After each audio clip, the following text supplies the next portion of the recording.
Shalom, shalom pessoal, graça e paz para todos. Eu sou seu irmão em Cristo, pastor Marquinho. Hoje nós vamos falar sobre o profeta Jeremias, esse grande profeta, esse grande sadique, esse justo que Hashem, nosso Deus, levantou para anunciar, para pregar a casa de Israel. O Jeremias era o profeta de Yehudá, ou seja, ele era o profeta ali de Judá, ali no século 7, antes da Era Comum. Ele era de origem sacerdotal, né? Era descendente de um prosélito. Para quem não sabe, Jeremias ele era filho de um prosélito. E o que significa prosélito? Prosélito é aquele que não é um judeu e ele faz a conversão ao povo judeu, ou seja, hoje se faz conversão ao judaísmo, né? O judaísmo de hoje. Mas naquela época um prosélito que não era um judeu, ele era aquele homem que ele simpatizou-se com Deus de Israel, com a fé do povo de Israel e que ele queria adentrar ao povo. E quando ele queria adentrar ao povo, ele tinha que guardar os mandamentos da Torá. Os mandamentos da Torá, a palavra Torá significa ensinamento, instrução. E na Torá que Deus tinha dado ao povo judeu, as 10 palavras, conhecidas como os 10 decálogos que Deus deu lá no Monte Sinai, dessas 10 palavras, havia ramificações dessas 10 palavras. E havia dessas ramificações, surgiam os mandamentos, surgiam os estatutos que o povo judeu tinha que cumprir. Então, havia mandamentos para o sumo sacerdote, havia mandamentos para o sacerdote, havia mandamento somente para as mulheres, havia mandamento somente para os Leviim, que era a tribo de Levi, havia mandamento somente para os reis e havia mandamentos para o povo comum. Então, consistia em 613 preceitos da Torá, ou seja, farás e não farás, né? Então, surgiria 248 preceitos, farás, e 365 mitzvot, preceito não farás. Então consistia em 613 preceitos. Como eu falei, havia mandamento somente para o Kohen Gadol, para o sacerdote, para o sumo sacerdote, para as mulheres, para o povo comum e também para os reis. Então o povo, os mandamentos, cada um tinha seus mandamentos que deveriam cumprir, deveriam colocar em prática. Porque a palavra avodá significa um serviço. Quando os sacerdotes, como o sumo sacerdote, eles prestavam serviço lá no Mishkan, lá no deserto, no tabernáculo, ou no templo sagrado, ali feito, levantado por Salomão. Então ali era um serviço mesmo a Deus. Eles levavam ali animais e ali eles faziam um trabalho. Era um trabalho braçal, era um trabalho manual, era um avodar, um serviço a Deus. É muito diferente dos dias de hoje, que as pessoas elas vão para um templo religioso, um templo de igreja, e chamam lá igreja, né? E lá levanta as mãos e cantam louvores, e ele diz, isso aqui é o meu culto. Mas na verdade, essa palavra culto, ela vem do paganismo. A palavra culto, ela vem do paganismo, de outros deuses, adoração a outras divindades, a outros deuses. Então por isso que o povo de Israel, eles prestavam um avodar, um serviço a Hashem, um serviço a Kadosh Baruch Hu, ao Eterno. E lá eles faziam os seus serviços, a sua avodá. Ainda nos dias de hoje, nas eknese, né? A palavra para sinagoga, a palavra sinagoga já é uma palavra grega, mas a palavra hebraica é eknese. Hoje nas eknese, nas sinagogas, se presta ainda a avodá, se presta ainda um serviço a Hashem, um serviço a Deus. Tem o povo judeu, os hebreus, pelas manhãs no Shabat, que é os sábados, eles fazem o Shaharit, né? Que é o Shaharit, que é o serviço da manhã. Se faz a Amidah, que é às 3 horas da tarde, né? Que significa a oração em pé, Amidah. E faz o Arvit, que é a oração da noite. E quando é o caso de dia de Shabat, se faz o término do Shabat com o chamado Havidalah, que é o término do Shabat, para iniciar os dias comuns, né? O término de Shabat no sábado, que já é Quando o sol declina, já é outro dia, ou seja, é término de Shabat. Então o povo judeu, quando Deus deu a Torá, os mandamentos, o povo judeu disse assim: tudo aquilo que o Eterno falou, isso nós faremos.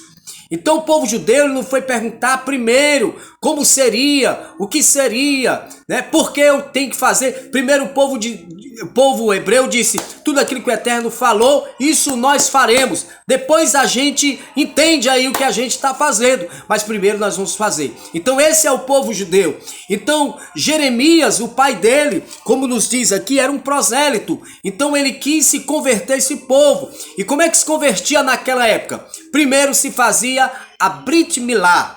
Brit é um pacto, ou seja, era a circuncisão. Quando ele fazia a Brit Milá e a circuncisão e adentrava o povo judeu, ele se aliançava com toda a casa de Israel, com as tribos, com o povo, e ali ele fazia parte do povo. Agora ele não era mais um prosélito, um convertido, mas agora ele é um judeu, faz parte do povo judeu. É como o caso de Ruth. Ruth também disse para a sua nora, né? Para Noemi: aonde tu fores eu irei, aonde tu fores eu estarei, o teu Deus é o meu Deus, o teu povo é o meu povo, o teu Deus é o meu Deus. Ou seja, ela que era moabita, ela passa a se converter, né, a Deus, ao verdadeiro Deus, ao Criador, deixando de lado todas as suas divindades, seus deuses de Moabe, e agora ela faz a conversão ao judaísmo da época, ao povo, adentra o povo, e agora ela é uma